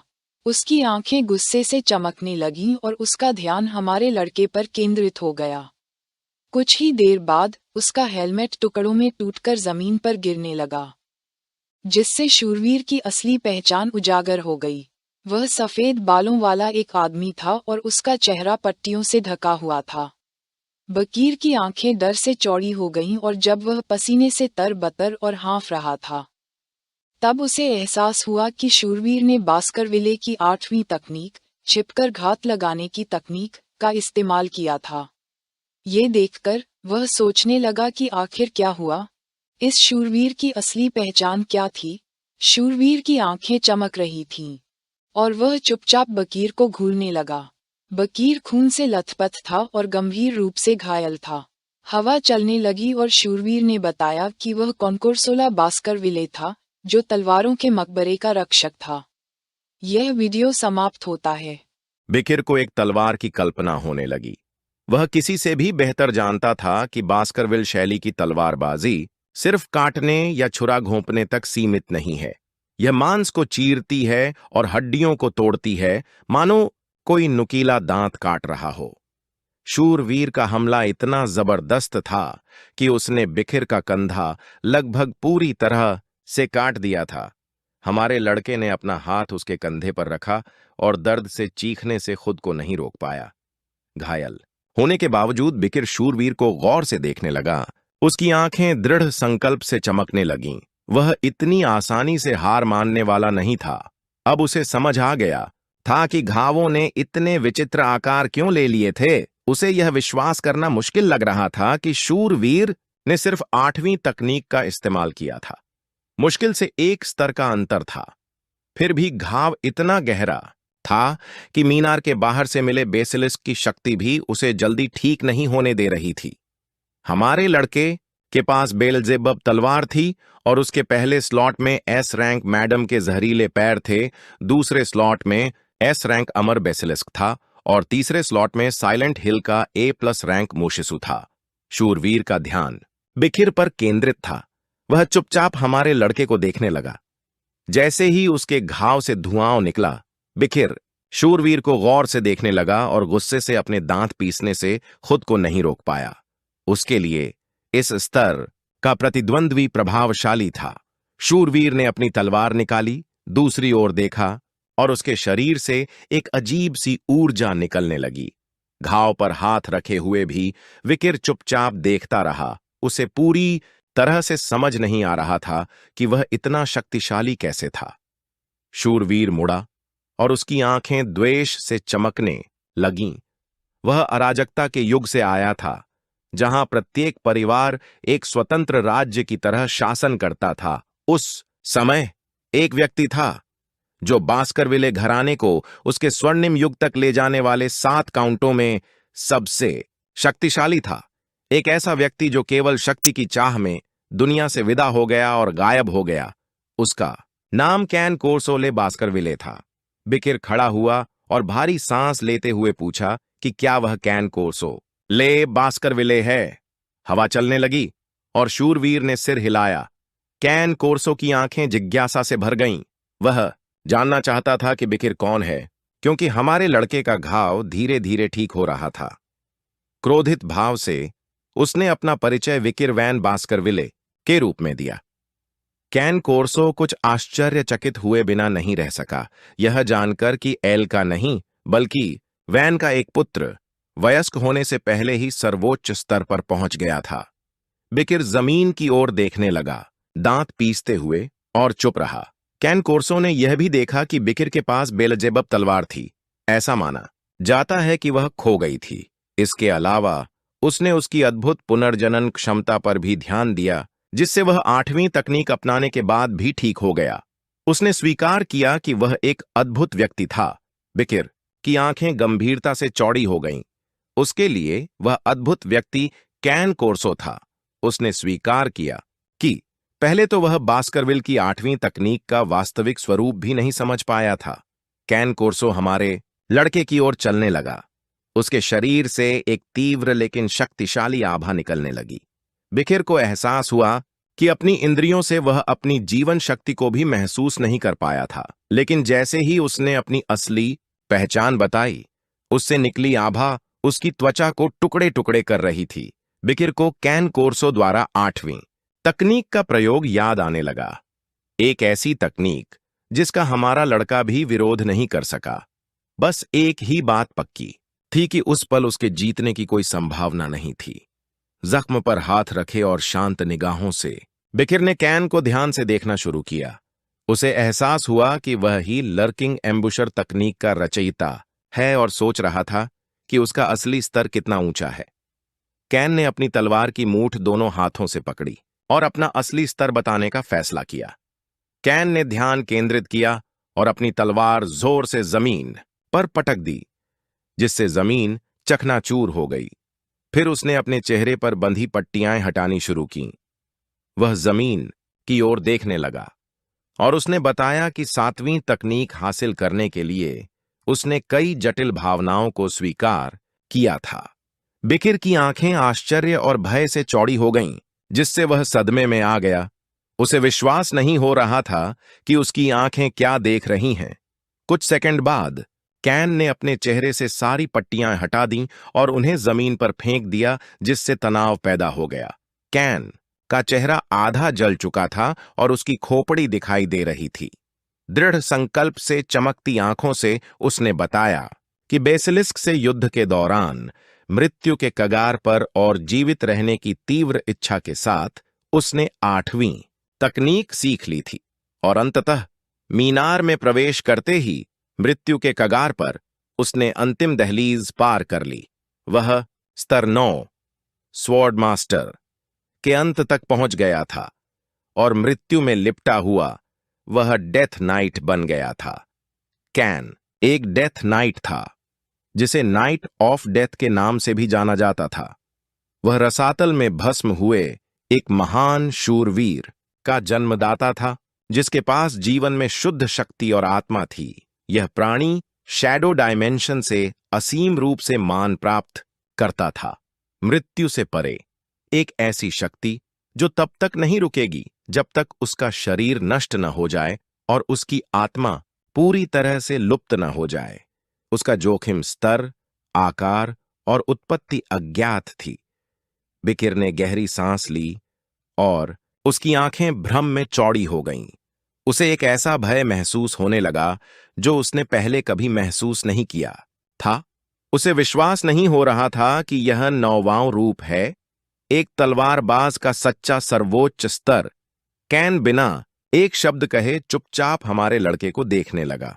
वह एक ऐसा प्राणी था जिसने महारत हासिल करने की चाह में मृत्यु को स्वीकार कर लिया था। कैन जमीन की ओर देखने लगा और शांत स्वर में बताया कि घात लगाए बैठा वह व्यक्ति उसकी रचना नहीं था। कैन को याद आने लगा कि उसने किताब में क्या पढ़ा था। उसने अपना हाथ बढ़ाया और स्वीकार किया कि वह 10वें रूप तक नहीं पहुंचा है। उस स्तर तक पहुंचने के लिए एक बार मरना और फिर से जीवित होना जरूरी है, और हालांकि वह निश्चित रूप से मर चुका था, वह कोई ऐसा व्यक्ति नहीं था जो फिर से जीवित हो गया हो। जैसे ही कैन की खोपड़ी से एक अजीब सी ऊर्जा निकली, वह उस अजीब पेड़ की कल्पना करने लगा और एक गंभीर नजर से उसने बताया कि एक मृत्युवीर होने के नाते उसका पुनरुत्थान नहीं हो सकता, और इसी वजह से वह इस जगह पर फंस गया था। बिकिर की आंखें भ्रम और जिज्ञासा से चौड़ी हो गईं। उसने सोचा कि कैन के स्तर का कोई व्यक्ति कैसे फंस सकता है, यह सोचकर कि आखिर यह जगह क्या है और उसे किसने कैद किया है। जैसे ही मशालों ने उस जगह को रोशन किया, कैन सोचने लगा। उसने स्वीकार किया कि बिकिर कुछ नहीं जानता था, लेकिन यह समझ में आता था क्योंकि इस जगह के बारे में कोई नहीं जानता था। हमारा लड़का और भी ज्यादा जिज्ञासु हो गया। जैसे ही कैन की आंखें उदासी से चमक उठीं, उसने बताया कि यह जगह छुरा भोंकने वाले ब्लेड का मकबरा है। एक ऐसी जगह जहां पहले बास्करविले का जीवन और मृत्यु एक दूसरे से जुड़े हुए थे। बिकिर, जो सांस लेने के लिए हाँफ रहा था, बिना किसी रुकावट के चुपचाप सुनता रहा। कैन ने बताया कि जिस पालने में पहला बास्करविल पैदा हुआ था, उसे छुरे से कटे ब्लेड का पालना कहा जाता था और यहीं उसकी मृत्यु हुई थी। यह वह जगह थी जहां योग्य व्यक्ति मानो भाग्य से तलवार के सत्य तक पहुंचता था। इस मकबरे में केवल एक सच्चा बास्करविल ही मर सकता था और बिकिर का इस जगह को पाना इस बात का प्रमाण था कि नियति ने उसका मार्गदर्शन किया था। बिकिर का मन प्रश्नों और उलझनों से भर गया। गंभीर दृष्टि से उसने पूछा कि कैन किस बारे में बात कर रहा है। कैन खुद को सिंहासन पर जंजीरों में जकड़े हुए बैठे हुए कल्पना करने लगा। यह वह मीनार थी जिसने उसे कैद कर रखा था। उसे इस तरह बांध रखा था कि वह कभी बाहर न जा सके। किसी ने धीरे धीरे उस जगह का दरवाजा खोलना शुरू किया, जिससे सूरज की रोशनी अंदर आ सके। दरवाजा खोलने वाला कोई और नहीं बल्कि बिकिर था। ब्लेड की कब्र ने कैन को अपने संरक्षक की भूमिका सौंपी थी, जिसे असली बास्करविल का स्वागत करने का काम सौंपा गया था। इसके रक्षक के रूप में उसे 10वीं शैली की ओर मार्गदर्शन करने के लिए नियत किया गया था। समय के साथ कैन को समझ आ गया था कि बास्करविल का असली भाग्य धारण करने वाला कोई व्यक्ति उसे एक दिन जरूर ढूंढ लेगा। यही एकमात्र व्यक्ति था जो उसे, एक ऐसे प्राणी को जो मर भी नहीं सकता था, इस अनंत पीड़ा से मुक्त कर सकता था। बिकिर का घाव पहले ही पूरी तरह भर चुका था। शांत भाव से उसने पूछा कि क्या वह वही भाग्यवान है। कैन की आंखें, जिनके हाथ उसकी तलवार की मूठ पर टिके थे, शांति से चमकने लगीं। वह जानता था कि बिकिर बास्करविल के 10 रूपों के अंत तक पहुंच सकता है, लेकिन ऐसा करने के लिए उसे उसका सामना करना होगा और मृत्यु का अनुभव करना होगा। कैन ने अपनी तलवार निकाली, जो जमीन में ढंसी हुई थी, और उसकी धार चमकने लगी। उसने स्पष्ट कर दिया कि जब तक उनका द्वंद्व समाप्त नहीं हो जाता, बिकिर इस जगह से एक कदम भी बाहर नहीं निकलेगा। वह बिकिर को मार डालेगा और बदले में बिकिर को उसे मारने के लिए 10वें रूप तक पहुंचना होगा। दृढ़ निश्चय और आत्मविश्वास से भरी निगाहों से उसने कहा कि बिकिर को उसे आजाद करना ही होगा, क्योंकि मीनार ने यही नियति तय की थी। डरने के बजाय बिकिर की आंखें आत्मविश्वास से चमकने लगीं। अपनी तलवार की धार दिखाते हुए उसने कैन से कहा कि बकवास मत करो। भाग्य उसके लिए एक उबाऊ अवधारणा थी। वह केवल अपने फैसलों पर विश्वास करता था। बिकिर के शरीर से एक शक्तिशाली आभा निकलने लगी। हमारे लड़के ने आक्रामक रुख अपनाया और अपनी पूरी ताकत से हमला करने का फैसला किया, यह स्पष्ट करते हुए कि वह उसे मारकर यहां से चला जाएगा। कैन बस चुपचाप खड़ा रहा, द्वंद्व जारी रखने के लिए तैयार। बिकिर ने जोर से दांत पीस लिए और पलक झपकते ही वह कैन के सामने प्रकट हो गया। मृत्यु शूरवीर की आंखें आश्चर्य और भ्रम से चौड़ी हो गईं। उसे विश्वास नहीं हो रहा था कि बिकिर का कौशल इतना बढ़ गया है। क्रोधित भाव के साथ कैन ने पलटवार करने की तैयारी की, यह सोचते हुए कि क्या बिकिर नियति का मजाक उड़ा रहा है। हमारे लड़के के सांस लेने से ठीक पहले कैन ने तेजी से हमला किया और हमारे लड़के के जबड़े के नीचे वार किया। बिकिर ने दांत पीस लिए और उसकी आंखें गुस्से से जलने लगीं। उसे विश्वास नहीं हो रहा था कि कैन ने अपने नंगे हाथों से पलटवार किया है। मृत्यु शूरवीर ने एक पल भी बर्बाद नहीं किया। उसने अपनी तलवार पकड़ी और फिर से हमला करने के लिए तैयार हो गया। कैन ने तलवार जोर से घुमाई, यह सोचते हुए कि क्या बिकिर को लगता है कि वह अपने सौभाग्य से बिकिर ने समय रहते प्रतिक्रिया दी और हमले को रोकने में कामयाब रहा, लेकिन इस प्रक्रिया में उसका शरीर पीछे की ओर उड़ गया। बिकिर लड़खड़ाकर पीछे हटा और जैसे ही उसने सांस ली, उसका ध्यान कैन पर केंद्रित हो गया। वह थोड़ा उलझन में था, यह देखकर कि एक भी अचानक हमला काम नहीं आया था। कैन ने पूछा कि क्या उसे लगता है कि वह जिंदगी और मौत की लड़ाई के बीच सांस ले सकता है, यह सुनकर बिकिर अपने विचारों से बाहर आया। उसकी आंखें आश्चर्य से भर गईं। कैन बिजली की तरह हिला और जब तक बिकिर ने देखा, डेथ नाइट बस कुछ इंच की दूरी पर था। फिर से हमला करने के लिए तैयार, कैन ने अपनी तलवार सटीकता से घुमाई। लेकिन सौभाग्य से बिकिर तेज था। अपनी बेलजेबब तलवार का उपयोग करके वह हमले को रोकने में कामयाब रहा। हमारे लड़के ने जोर से दांत पीस लिए और एक आश्चर्यचकित भाव के साथ महसूस किया कि कैन अविश्वसनीय रूप से तेज था और उनके स्तरों में बहुत अंतर था। हमारे लड़के ने हार न मानने का फैसला किया। इसी वजह से वह अपनी अंतिम तकनीक से इस अंतर को पाटने की कोशिश करेगा, वह तकनीक जिस पर उसे अपने 2 जन्मों में अपनी वापसी से पहले और बाद में सबसे ज्यादा भरोसा था। जैसे ही बिकिर की आंखें दृढ़ संकल्प से चमक उठीं, उसने तय किया कि अब चौथी बास्करविल तकनीक इस्तेमाल करने का समय आ गया है। यह देखकर कैन ने अपनी तलवार कसकर पकड़ ली और 5वीं बास्करविल तकनीक इस्तेमाल करने का फैसला किया और उसके ब्लेड से एक शक्तिशाली ऊर्जा निकलने लगी। इससे पहले कि विकिर एक और सांस ले पाता, कैन ने एक शक्तिशाली और विनाशकारी वार किया, जिससे यह साफ हो गया कि विकिर भी इस नियति से बच नहीं सकता। शक्ति का अंतर इतना ज्यादा था कि विकिर ने हमले का पूरा खामियाजा भुगता। उसने अपना मुंह खोला और दर्द से चीखने लगा, लेकिन हार मानने के बजाय विकिर ने दांत पीस लिए और उसकी आंखें चमकने लगीं। पलक झपकते ही विकिर कैन पर झपटा और अपनी सारी शक्ति अपनी तलवार में भर ली। एक पैनी नजर से उसने तय किया कि छठी बास्करविल तकनीक इस्तेमाल करने का समय आ गया है। कैन हमारे लड़के को चुपचाप देखता रहा, हमले से बचने की जरा भी कोशिश नहीं की। कैन बिकिर की ओर बढ़ने लगा और उसने 7वीं बास्करविल तकनीक का इस्तेमाल करके पलटवार करने का फैसला किया। नतीजा विनाशकारी था। बिकिर के हमला करने से ठीक पहले कैन की तलवार मान के तीर की तरह उसकी छाती में घुस गई। बिकिर का शरीर जोर से उछला और एक तलवार की मूर्ति से टकराया। उसके जख्मों से खून बहने लगा और बिकिर खांसने लगा। उसे एहसास हुआ कि कुछ भी काम नहीं कर रहा है। कैन उसके सारे हमलों से बच रहा था। कैन ने अपनी तलवार उठाई, हमारे लड़के पर झपटा और अपनी सारी मान तलवार में भरनी शुरू कर दी, जिससे एक ऐसा शक्तिशाली मान पैदा हुआ जो विकीर ने पहले कभी नहीं देखा था। कैन एक राक्षस था। कैन की आंखें गुस्से से चमकने लगीं। उसने हमारे लड़के से कहा कि वह अपनी तलवार से हमले को रोकने की कोशिश करे। यह सुनकर बिकिर ने दांत पीस लिए, क्योंकि उसे पता था कि वह हार नहीं मान सकता। अपने शरीर पर गहरे घाव और जख्मों के साथ बिकिर कैन की ओर दौड़ा और 7वीं बास्करविल तकनीक का इस्तेमाल किया। लेकिन हमेशा की तरह कैन ने बिकिर से ज्यादा उन्नत तकनीक का इस्तेमाल किया। मृत्युवीर ने 9वीं तकनीक का इस्तेमाल किया। उसकी तलवार से एक तेज मन निकलने लगा जो पूरे स्थान पर फैल गया। कैन ने अपनी तलवार को सटीकता से घुमाया। जैसे ही वार धीरे धीरे नजदीक आया, बिकिर घबरा गया, क्योंकि उसे पता था कि यह ठीक नहीं है। वार बिकिर के सिर पर लगा, जिससे उसकी आंखें डर से चौड़ी हो गईं। कैन के मन ने बिकिर को एक ऐसा दर्द दिया जो उसने पहले कभी महसूस नहीं किया था। उसका मन उसके पूरे शरीर में फैलने लगा और हर अंग को नष्ट कर दिया।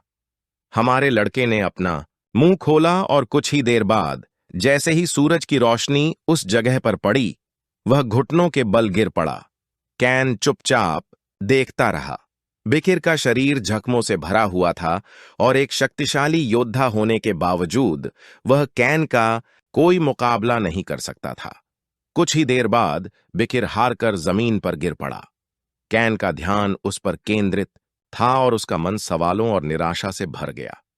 बिकिर के कंधे और पीठ पर गहरा घाव था और जमीन खून से लथपथ थी। बिकिर को ऐसा लग रहा था जैसे वह खून की नदी में डूबा हो। कुछ मिनट बाद हमारे लड़के ने धीरे धीरे अपनी आंखें खोलनी शुरू की। बिकिर का शरीर खून में तैर रहा था और उसके सामने एक दरवाजा था। उसे नहीं पता था कि यह जगह क्या है।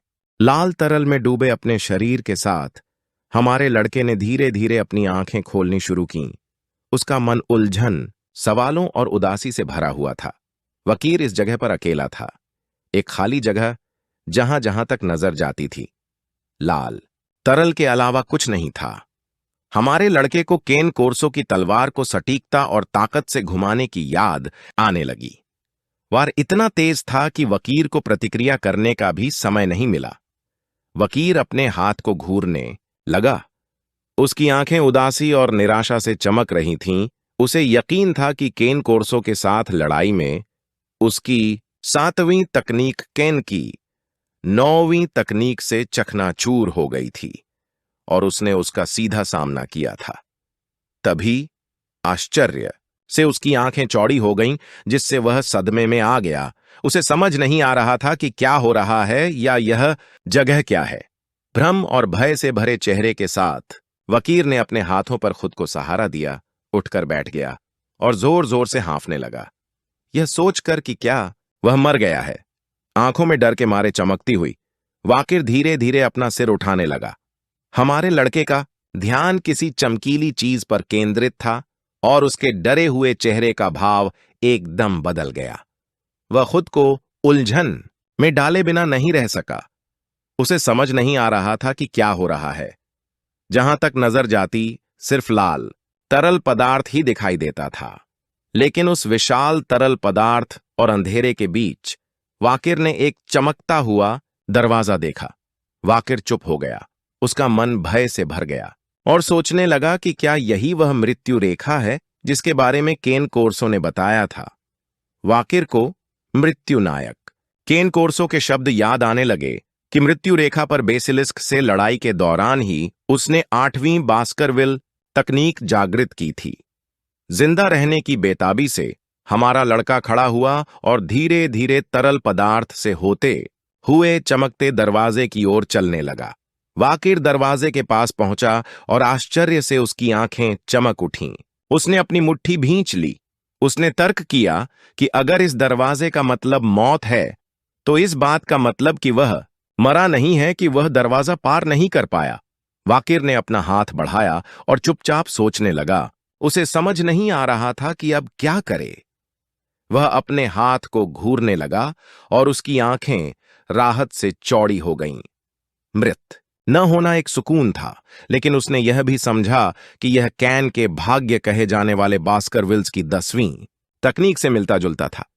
वाकिर को वह पेड़ याद आने लगा जहां राक्षस की लाश पड़ी थी, और जब उसे कैन कोर्सों की एक तकनीक से मारा गया था जिससे उसके पूरे शरीर में भयानक दर्द हुआ था। अपनी तलवार की मूठ पर हाथ रखकर शांत भाव से कैन ने हमारे लड़के को समझाया कि वह बास्करविल्स की 10वीं शैली के अंत तक पहुंच सकता है, और ऐसा करने के लिए उसे उसके साथ अपनी लड़ाई में मृत्यु का अनुभव करना होगा। वाकिर ने अपनी मुट्ठी भींच ली और विचारों में खोया हुआ चुपचाप अपने प्रतिबिंब को देखने लगा। उसकी आंखें उदासी से चमकने लगीं और सोचने लगा कि क्या केन कोर्सो इसी बात का जिक्र कर रहा था। वाकिर को अपना पिछला जीवन, गिलोटिन पर अपनी मृत्यु और शिशु के रूप में अतीत में अपनी वापसी याद आने लगी। तब उसे समझ आया कि अगर केन कोर्सो ने जैसा कहा था वैसा ही था, तो उसने अपने प्रतिगमन से पहले सिर कटवाकर 9वीं तकनीक की मृत्यु की शर्त पूरी कर ली थी, और प्रतिगमन के जरिए ही मृतकों में से वापस आकर उसने 10वीं तकनीक की शर्त का अनुभव किया था। अपनी भयानक मृत्यु और पिछले जीवन को याद करके वाकिर खुद को क्रोधित होने और दांत कसने से रोक नहीं पाया। वह जानता था कि वह अस्तित्व में एकमात्र प्राणी है जिसे उसने चुना है। घृणा और क्रोध से ग्रस्त वाकिर जमीन पर गिर पड़ा और जोर से लाल द्रव पर वार करते हुए एक श्राप चिल्लाया, क्योंकि यह विचार ही उसे एक मजाक जैसा लग रहा था। जैसे ही चमकते दरवाजे ने अंधेरी जगह को रोशन किया, वाकिर थोड़ा शांत हुआ और सोचने लगा कि क्या उसकी मौत, उसका जीवन और वह सब कुछ जिसके लिए उसने इतनी मेहनत की थी, बस नियति द्वारा चुनी गई चीज थी। उसी क्षण ऊर्जा से बने हाथ तरल पदार्थ से निकलकर हमारे शरीर से चिपकने लगे। वाकिर बस अपनी मुट्ठी भींच सकता था और भी ज्यादा क्रोधित हो सकता था, क्योंकि उसे मैडम से लड़ाई के दौरान ली गई शपथ याद आ गई थी। वह फिर कभी दूसरों के द्वारा घसीटी जाने वाली जिंदगी नहीं जिएगा। धीरे धीरे हाथों ने वाकिर के शरीर को जकड़ना शुरू कर दिया। वह गुस्से से भरा हुआ चुप रहा, जब हाथों ने उसके शरीर को लाल तरल पदार्थ में डुबोया तो उसने कोई प्रतिरोध नहीं किया। जैसे जैसे हाथ धीरे धीरे हमारे लड़के को नीचे की ओर खींचने लगे, वाकिर को अपना अतीत, सच्ची मैडम के खिलाफ उसकी लड़ाई, राक्षस एंड्रोमेलियस के साथ उसकी भीषण लड़ाई और अन्य कुलीन लाशों के खिलाफ उसका संघर्ष याद आने लगा। ये यादें वाकिर के मन पर हावी हो गईं, जिससे उसकी शक्ति खत्म हो गई और वह आध्यात्मिक हाथों में गिर गया। उसे आश्चर्य हुआ कि क्या यह सब उसका अपना भ्रम था? क्या अब तक उसने अपनी जान जोखिम में डालकर जो कुछ भी हासिल किया था वह सब व्यर्थ था? फिर भी उसने स्वीकार किया कि अगर वह अंततः बास्करविल्स की 10वीं तकनीक तक पहुंचने में कामयाब हो गया तो यह खुशी का कारण होगा, क्योंकि यही वह अवस्था थी जिसकी वह जीवन भर लालसा करता रहा था। वाकिर खुद को यह सोचने से नहीं रोक सका कि क्या यह पर्याप्त होगा। इस हताशा के बीच वाकिर को मृत्यु योद्धा कैन कोर्सों के शब्द याद आने लगे और वह सोचने लगा, 10वीं तकनीक हासिल करने का क्या मतलब होगा। यह याद करते हुए कि जैसा कि कैन ने कहा था, इसका मतलब यहां फंसना और अनिश्चित काल तक सहना है। तभी वाकिर के मन में 10 कुलीन लाशों के खिलाफ लड़ाई की यादें ताजा हो गईं। दृश्य भयानक था। हर जगह मानव लाशें और जमीन में धंसी तलवारें थीं। उसी क्षण वाकिर की आंखें आश्चर्य से चौड़ी हो गईं और उसकी आंखों के सामने आशा की एक किरण प्रकट हुई। उसके मन में अपने पिता, अपने परिवार, बालक जनजाति के सदस्यों और अपने दोस्तों की छवि उभर आई। उनमें पेरी भी थी, वह अनाथ जिसे 10 कुलीन लाशों में से एक ने मार डाला था। हमेशा की तरह उसने एक सुखद मुस्कान दिखाई। लाल तरल की गहराई से बुलबुले निकलने लगे और कुछ ही देर बाद और बुलबुले दिखाई देने लगे। वाकिर की आंखें क्रोध से चमकने लगीं, जिससे वह दांत पीसने लगा, मानो उसकी शक्ति ने ही उसके भाग्य का निर्माण किया था और इसने उन लोगों को खतरे में डाल दिया था जिनकी उसे जरूरत थी और जिनकी वह रक्षा करना चाहता था। तो वह इसी भाग्य का उपयोग उनके लिए करेगा, मीनार के लिए नहीं। वाकिर लाल तरल से बाहर निकला और चिल्लाने लगा, ये जानते हुए कि उसे उन्हें आजाद करना है। उसकी आंखें दृढ़ संकल्प से चमकने लगीं, क्योंकि उसे जिस जगह होना था वह मीनार नहीं बल्कि उनके ठीक बगल में था। उसे यहां से जिंदा निकलना था। अब हमारे लड़के ने ध्यान केंद्रित किया और वह तरल एक बवंडर में बदल गया जो तेज गति से घूमने लगा। धीरे धीरे बवंडर खून से बनी तलवार में बदलने लगा। जैसे ही उसमें से एक शक्तिशाली मन्ना निकल रहा था, वाकिर ने अपना हाथ उस ओर बढ़ाना शुरू कर दिया, जिसे केवल वही ले सकता है जिसने मृत्यु रेखा के किनारे पर मृत्यु का सामना किया हो। वाकिर ने तलवार पकड़ ली और उसमें से एक तीव्र लेकिन शक्तिशाली प्रकाश निकलने लगा। उसकी आंखें गंभीरता से चमक उठीं, यह जानते हुए कि यही 8वीं तकनीक थी, वह कुंजी जिसने मृत्यु का द्वार खोला था। उसने तलवार थाम ली। उसकी आंखें दृढ़ संकल्प से भरी थीं और उसने और समय बर्बाद नहीं किया। उसने तय किया कि अब यहां से जाने का समय आ गया है। वाकिर ने तलवार जोर से घुमाई और सबकी रक्षा करने के दृढ़ संकल्प के साथ उसे चमकते हुए दरवाजे में घुसा दिया। वाकिर तलवार को ऐसे घुमाने लगा मानो वह कोई चाबी हो और उसी क्षण किसी भी तलवारबाज को अंधा कर देने वाली एक शक्तिशाली रोशनी दरवाजे से निकलने लगी। उसी समय वास्तव में वाकिर का शरीर मृत्युवीर के शक्तिशाली हमले से बने एक गड्ढे में पड़ा था। वह शूरवीर खुद पास खड़ा था और हमारे लड़के को निराशा से देख रहा था। ऐसा लग रहा था कि वाकिर की जान चली गई है, क्योंकि जमीन खून से लथपथ थी और उसके पूरे शरीर पर गहरे घाव थे। निराश होकर कैन कोर्सो ने वाकिर की लाश से मुंह मोड़ लिया और अपने सिंहासन पर लौटने का फैसला किया। कई सेकंड बीत गए और यह देखकर कि वाकिर हिल नहीं रहा था, उसने प्रशंसा भरे भाव से कहा कि वाकिर निस्संदेह एक असाधारण बालक था, लेकिन अंततः वह अपनी शक्तियों को जागृत नहीं कर सका। उसी क्षण वाकिर खड़ा हो गया और उसके शरीर से एक तीव्र किंतु दिव्य मन प्रकट होने लगा। यह देखकर कैन कोर्सो सदमे से जड़वत हो गया। उसकी आंखें आश्चर्य से चौड़ी हो गईं। भ्रमित दृष्टि से कैन ने मुड़कर देखा और तुरंत उस आभा को पहचान लिया। यह 8वीं तकनीक की आभा थी। उसे एहसास हुआ कि यह नौसिखिए ने किया है। जब कैन का ध्यान भंग हो रहा था, वाकिर ने अवसर का लाभ उठाया और अपनी चमकती आंखों के साथ उसके पीछे प्रकट हुआ, लड़ाई जारी रखने के लिए तैयार। कैन की आंखें आश्चर्य से चौड़ी हो गईं। उसे विश्वास नहीं हो रहा था कि उसकी आंखें क्या देख रही हैं। वाकिर के हमला करने से ठीक पहले मृत्युवीर ने अपनी तलवार निकाली और हमले को विफल कर दिया। हमारा लड़का पीछे हट गया, यह जानते हुए कि यह अच्छा नहीं था। टक्कर के जोर से कैन का शरीर कई मीटर पीछे धकेल दिया गया। वह जमीन को घूरने लगा। उसे यकीन नहीं हो रहा था कि वह उस बदमाश से हार रहा है जो अभी अभी 8वीं तकनीक तक पहुंचा था। उसकी आंखें गुस्से से चमक रही थीं। वह हमारे लड़के को घूरने लगा, यह मानते हुए कि फिर भी उसे अब भी बहुत कुछ करना बाकी है। यह तो बस 8वीं तकनीक थी, उसकी असली नियति तो 10वीं तकनीक थी। कैन के बोलने से ठीक पहले वाकिर चिल्लाया कि उसने बास्करविल के 10वें रूप तक पहुंचने में सक्षम नियति की चुनौती स्वीकार कर ली है। वाकिर ने अपना सिर उठाया और भारी सांस लेते हुए कहा कि अभी उसे मीनार छोड़नी होगी। उसे कुछ काम करने थे और उसके लिए उसे जिंदा रहना था। कैन की आंखें भ्रम और आश्चर्य से चौड़ी हो गईं। वह सोच रहा था कि करने वाली चीजों से उसका क्या मतलब है। मृत्यु शूरवीर ने ध्यान से देखा कि कैसे वाकिर के शरीर से एक शक्तिशाली मानस निकल रहा था, यह समझते हुए कि यह सिर्फ जीवित रहने की प्रवृत्ति नहीं थी, बल्कि एक उद्देश्य था जिसके लिए उसे जीना था। लेकिन अगर ऐसा था भी तो उसके लिए यह काफी नहीं था।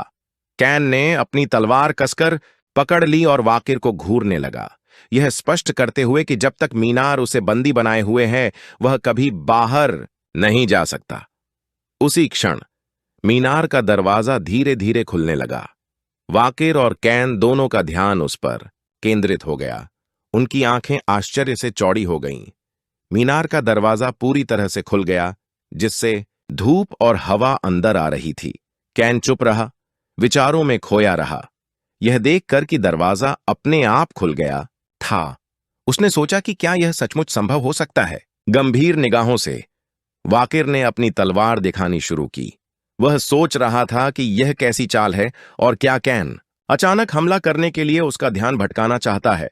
जैसे ही हवा चल रही थी, कैन ने बताया कि ऐसा नहीं है, शायद यह लड़ाई मीनार की मर्जी से ही इतनी आगे तक पहुंची है। कैन ने आंखें बंद कर लीं और हमारे लड़के को वहां से चले जाने को कहा। उसने स्वीकार किया कि वह सही था कि उसकी नियति यहां नहीं बल्कि मीनार के बाहर है। यही मीनार की तलवारों के मकबरे की मर्जी थी। उसने अफसोस जताया कि वह लड़के को वहां से चले जाने के लिए कह रही थी, जबकि उसे हमेशा के लिए जेल में डाल दिया गया था, जिससे वह अपनी मुक्ति के बारे में अनिश्चित हो गया था। उसी समय वाकिर चिल्लाने लगा और पूछने लगा कि क्या कैन चाहता है कि वह उसे 10वीं बास्करविल तकनीक से मार डाले। यह सुनकर कैन की आंखें आश्चर्य से चौड़ी हो गईं। उसे विश्वास नहीं हो रहा था कि वाकिर ने अभी क्या कहा था। दृढ़ निश्चय से भरे भाव के साथ हमारे लड़के ने वादा किया कि अगर वह 10वीं बास्करविल तकनीक तक पहुंच गया तो वह उसे इस तलवार से आजाद कर देगा, इसलिए उसे इंतजार करना होगा।